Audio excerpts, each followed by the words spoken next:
commodity mais rara dos dias de hoje, principalmente na internet, não é a atenção e sim é a confiança.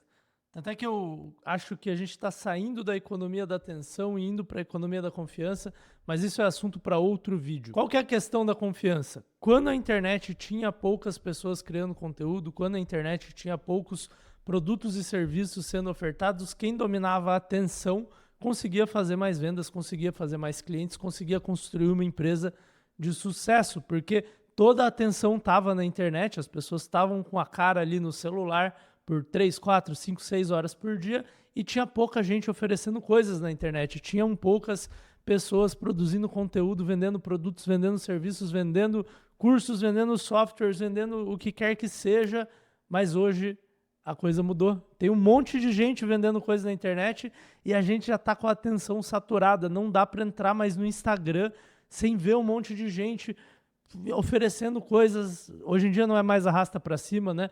Mas sem ver um monte de gente oferecendo e-books, cursos, compre da minha agência, faça meu serviço.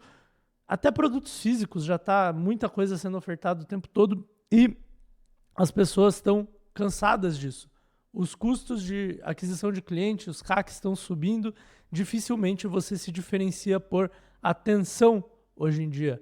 Então, aquilo que era raro conquistar a atenção das pessoas, hoje todo mundo consegue fazer. Obviamente, algumas pessoas são melhores nisso do que outras, mas a gente tem que procurar outra coisa rara para conseguir se destacar, porque você só consegue se destacar no mercado pelo que é raro. E a confiança é uma coisa que é rara e sempre será rara, porque confiança é o tipo de coisa que você leva meses, anos para construir e você quebra a confiança das pessoas, você perde a confiança das pessoas em segundos, numa atitude errada.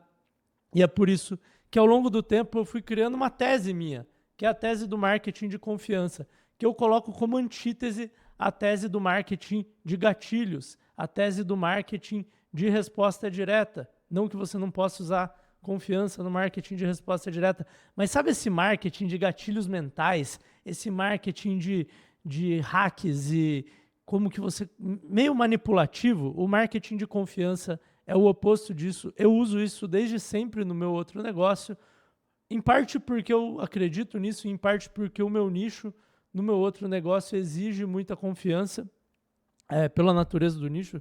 Se vocês quiserem, eu explico para vocês um dia o porquê, mas eu venho desenvolvendo essa tese do marketing de confiança há muito tempo, e nesse vídeo aqui eu quero te apresentar as 7 leis do marketing de confiança, que é o tipo de marketing que faz você ter vendas, você ter recorrência, você ter recompra, você ter boca a boca, muito marketing de boca a boca, sem você precisar ficar usando gatilhos mentais, tentando entender qual que é a próxima onda do digital, ou qualquer coisa assim. Você pode usar ele para serviços, para produtos físicos, para produtos digitais, tanto faz. Para quem presta serviço, eu acho que é mais importante você fazer isso, principalmente por causa da primeira lei. Então vamos para ela. A primeira lei é a lei do cirurgião. A primeira lei do marketing de confiança é a lei do cirurgião. E aqui eu queria que você visualizasse 2 situações diferentes, tá?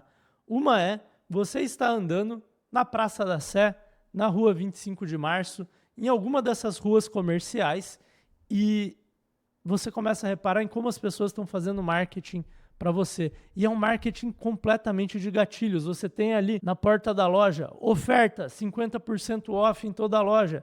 E você sabe que não pode ser 50% off. Provavelmente eles subiram o preço para derrubar depois. Aí você vê um monte de peças ali sendo anunciadas, que cada uma tem uma condição especial. Você vê pessoas na rua com placas no corpo, chamando você para a loja.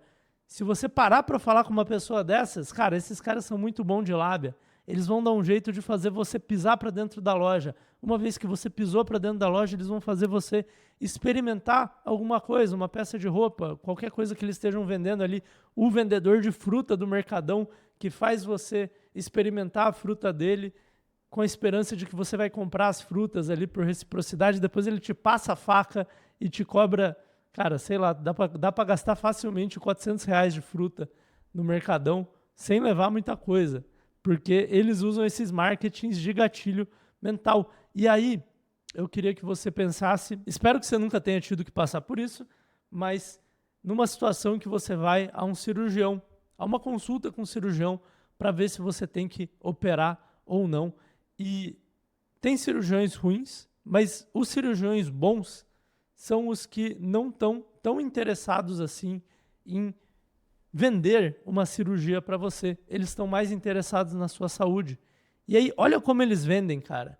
Eles vão te explicar a sua doença, eles vão te explicar como é que seria o processo cirúrgico deles, qual abordagem eles vão ter, eles vão tentar te explicar os prós e contras, eles vão reparar em certos desconfortos que você demonstra e tirar suas dúvidas, eles vão falar para você tomar seu tempo, pensar a respeito, vão reconhecer que é uma decisão muito difícil para a família, que o valor é caro, e eles vão reconhecer tudo aquilo que você está sentindo e não vão te pressionar pela venda da cirurgia. Óbvio que tem exceções, mas mesmo entre os cirurgiões plásticos que tendem a ser mais agressivos, eu já conversei com alguns e, cara, eles não querem fechar o paciente na pressa porque isso dá problema para eles depois, e também porque eles são médicos. Eles sabem que, os bons médicos pelo menos, sabem que o compromisso deles com a saúde é mais importante do que o bolso deles cheio de grana.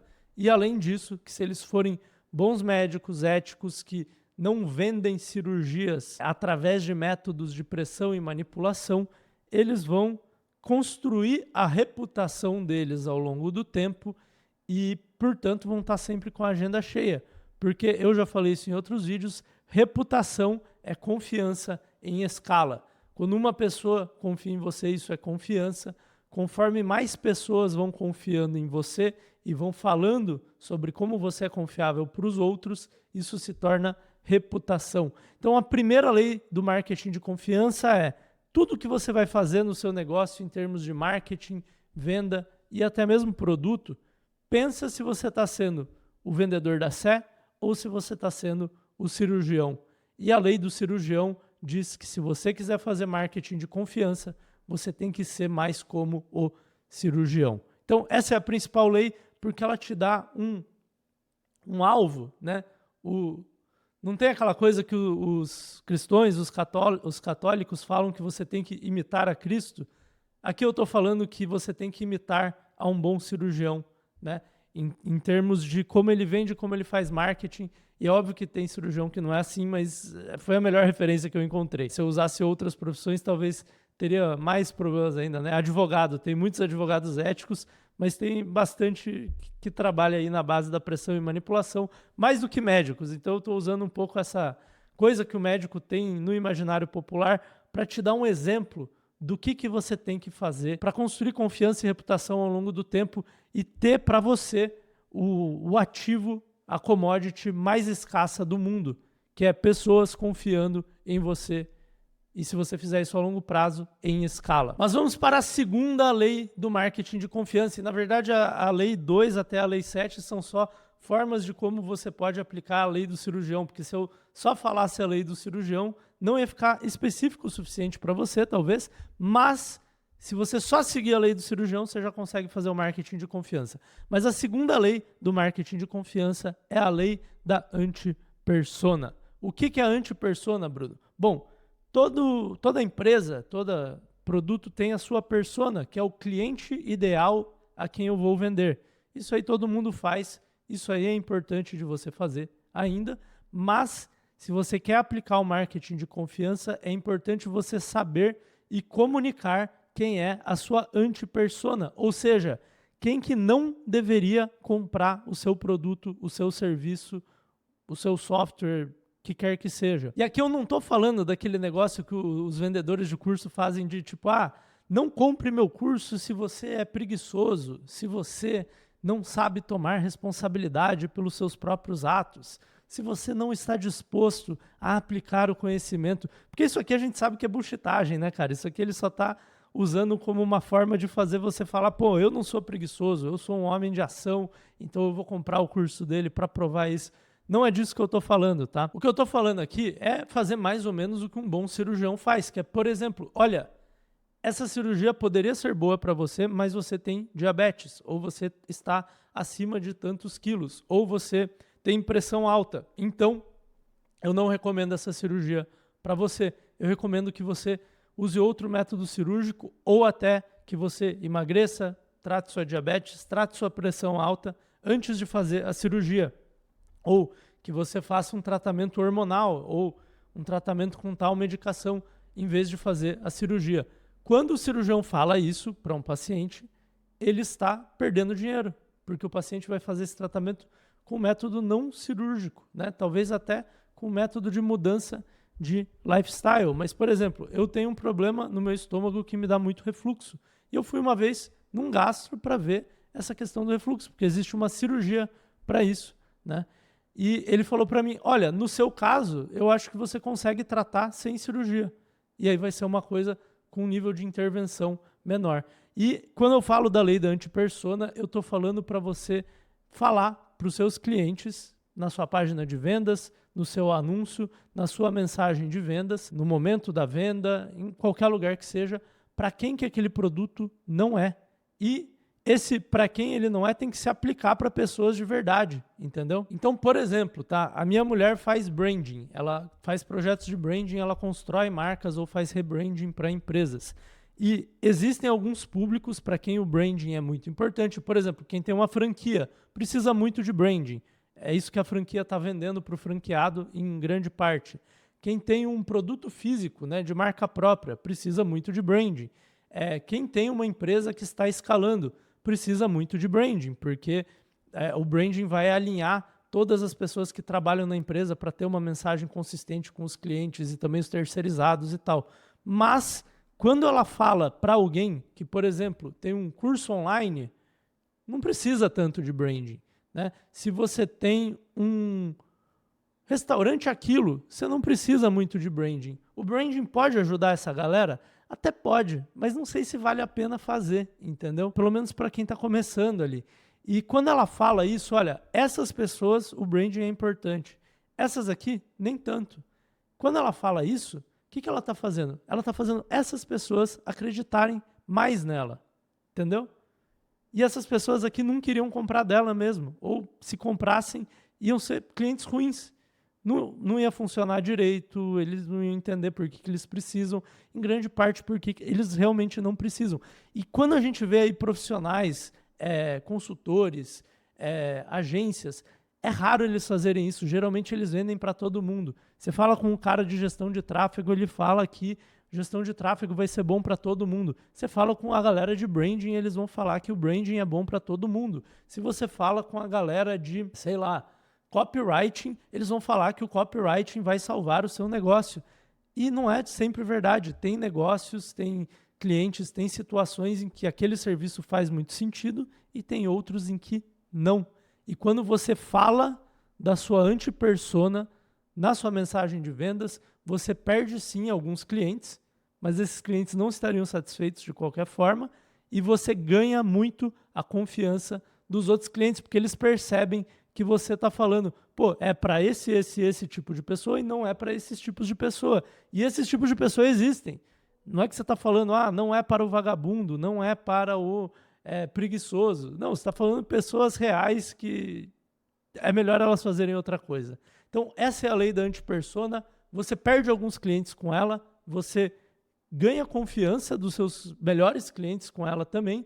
E mais importante que isso, você é sincero com o mercado, com os seus clientes, com os seus potenciais clientes, de uma forma que os seus competidores não são. E quando você faz isso, você ganha confiança daqueles potenciais clientes de um jeito que os seus competidores não ganham. E agora vamos para a terceira lei do marketing de confiança, que é a lei do soft sell.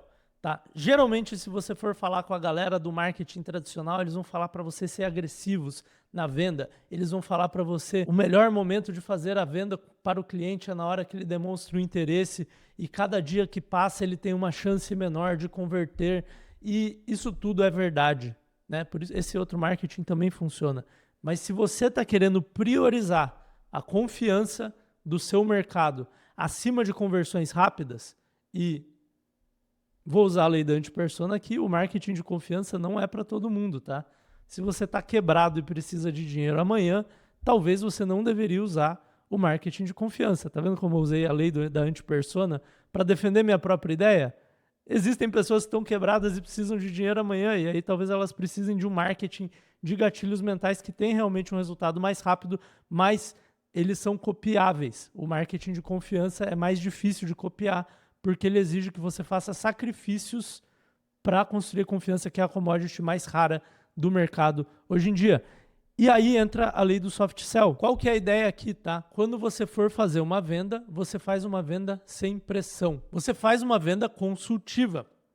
Você passa a maior parte da venda não tentando convencer o seu cliente de que o seu produto é o melhor e de que o problema dele é muito sério, mas ouvindo ele e tentando desvendar, diagnosticar qual que é o problema dele e fazendo um diagnóstico sincero de se a sua solução é realmente a melhor. Você dá espaço para ele fazer perguntas, às vezes desconfortáveis, e você não fica tentando vender o tempo inteiro. Às vezes você até desvende o que você faz. Você fala, olha, no seu caso, cara, eu não sei se eu sou a melhor solução para você, por causa disso, disso e disso. Isso tem a ver com a antipersona, mas não é exatamente a antipersona, porque às vezes aquela pessoa é uma pessoa que seria a sua persona.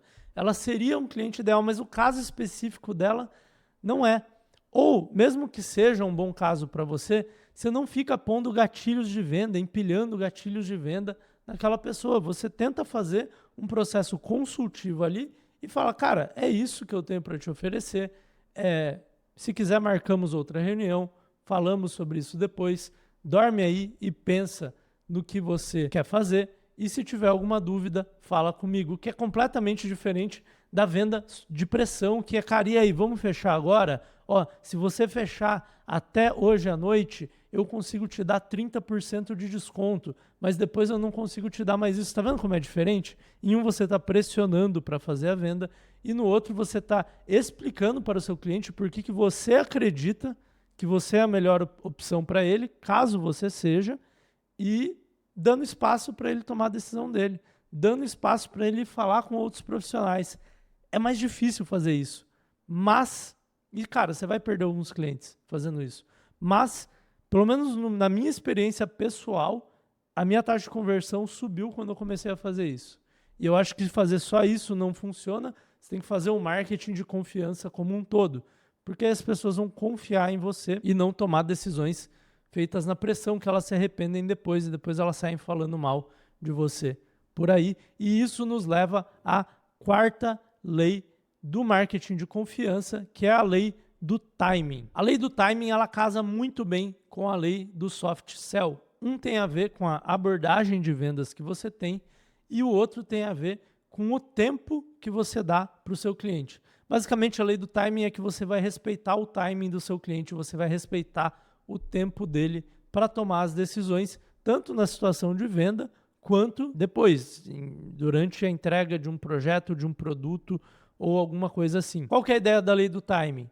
Falou com o cliente, fez uma venda ali, fez o soft sell com esse cliente, você vai dar um tempo para ele pensar. Você pode até fechar na hora, tá? Se você sentir que ele está animado. Se ele está meio receoso, fala, cara, dorme em cima disso, fala com a sua esposa. Geralmente os caras do marketing de pressão ali, de gatilhos, te ensinam a ensinar o cliente como convencer a esposa dele, né? Fazer dívida no cartão, essas coisas.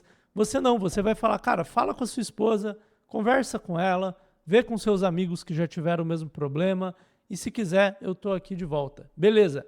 No outro dia, você vai fazer um follow-up, né? Você vai mandar uma mensagem para ele perguntando se ele quer fechar, certo? Errado. A lei do timing, você vai respeitar o timing do seu cliente. Você vai dar um respiro, você vai dar uns 2, 3 dias antes de mandar uma mensagem.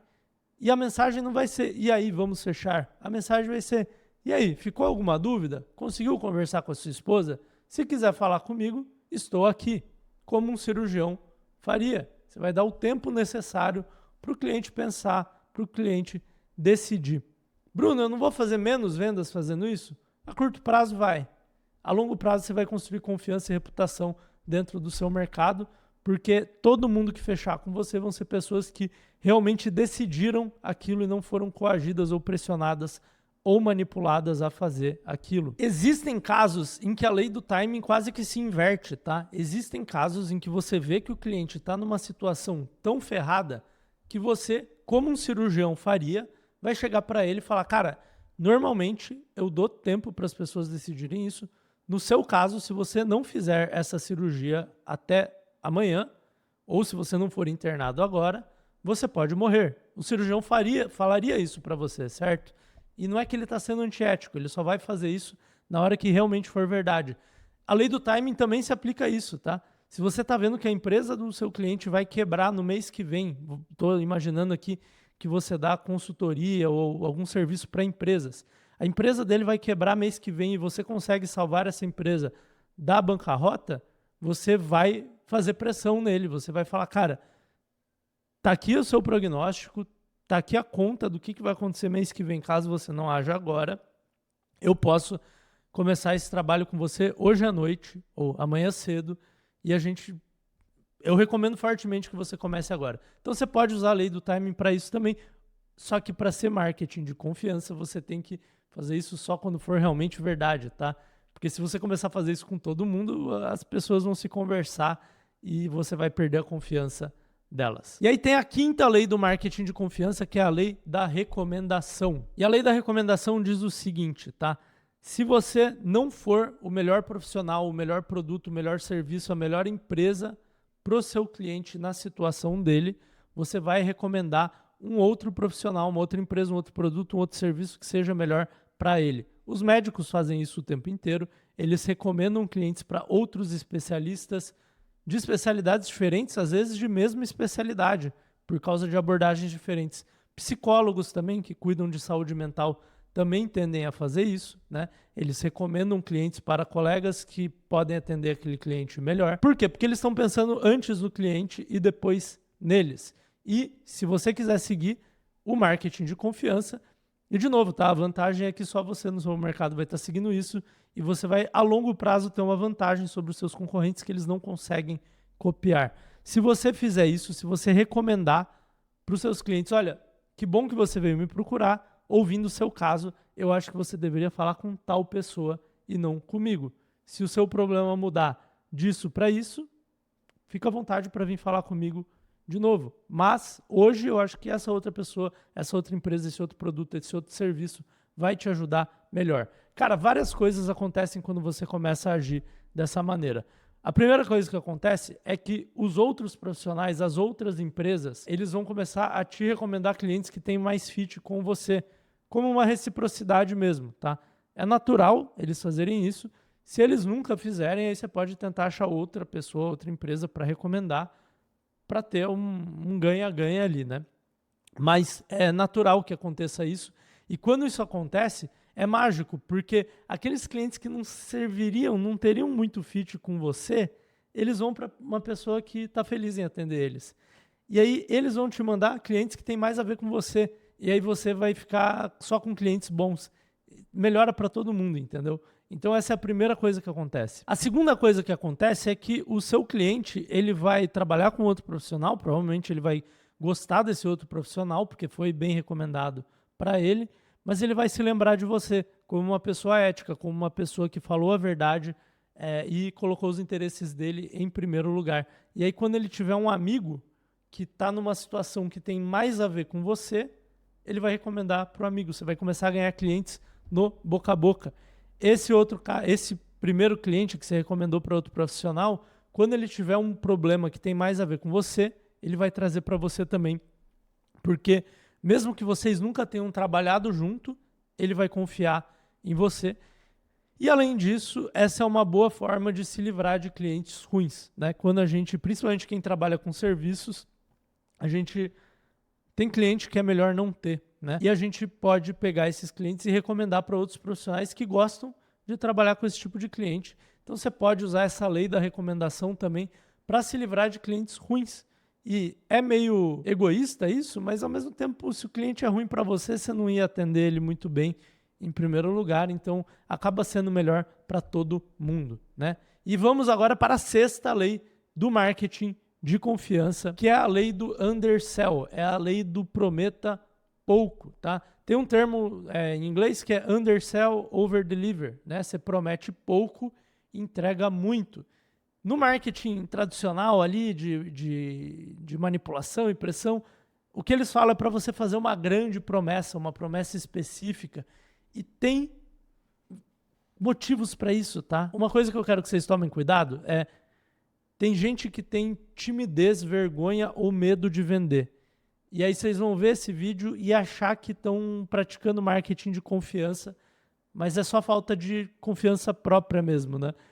Para você praticar o verdadeiro marketing de confiança, você tem que ser autoconfiante na hora de vender. Então, assim, se você está começando, talvez comece fazendo marketing tradicional para perder o medo de vender, perder o medo de prometer coisas, porque eu não quero que você use o marketing de confiança como uma forma de evitar o medo de parecer vendedor, tá? Porque isso não vai te fazer bem como empresário, como empreendedor.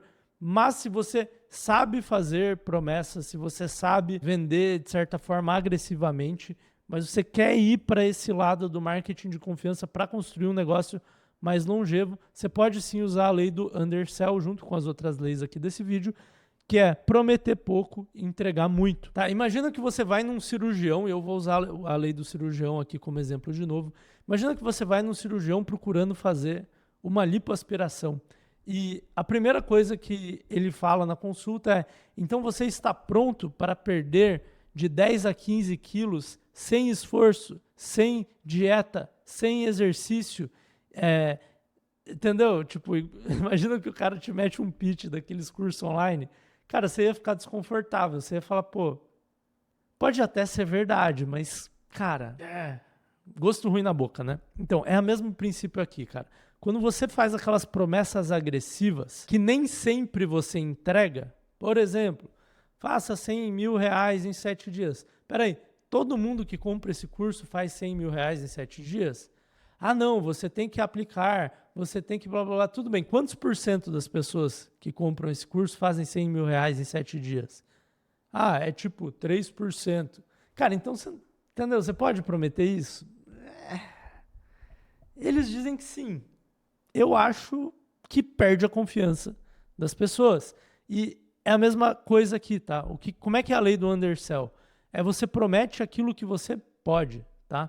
Por exemplo, em vez de faça 100 mil reais em 7 dias, eu vou te dar as ferramentas para construir um negócio online de sucesso. Estou te dando as ferramentas, estou te dando um método que funcionou para 100 empresas, né? Então esse é um exemplo. Você fala uma coisa que realmente é menos impactante, talvez vai vender menos no curto prazo, mas as pessoas não vão perder a confiança em você. Então a analogia aqui é que nenhum cirurgião vai te dar uma garantia de 100% de cura. Nenhum cirurgião vai te dar a garantia de que o procedimento, a cirurgia, é 100% segura, porque sempre pode ser que aconteça alguma coisa, né? O que eles podem falar? Eles podem falar estatísticas, eles podem falar prognósticos. Por exemplo, a cirurgia que eu ia fazer, o cara me deu uma estatística lá de quantos por cento dos casos de refluxo eram curados por essa cirurgia. Estatísticas de satisfação, né? Ele pode falar de outros pacientes como você, com um caso como o seu, o que aconteceu com eles. Então, esse é o tipo de coisa que você pode falar. Não vou nem dizer prometer, porque você não está prometendo, você está explicando para o seu cliente, né? E aí, na hora de entregar, você entrega o seu melhor, você faz o máximo possível para conseguir que o cliente tenha o melhor resultado possível e não apenas o resultado médio. Mas essa lei, ela te protege de ser acusado de charlatão por prometer coisas demais e depois não entregar aquilo. E aí tem gente que vai discutir se fazer uma promessa de uma coisa que às vezes acontece, mas não é sempre que acontece, é charlatanismo ou não. Mas a verdade é que, cara, vendedor de curso, coach de internet não tem uma má reputação à toa, concorda? As pessoas não confiam neles.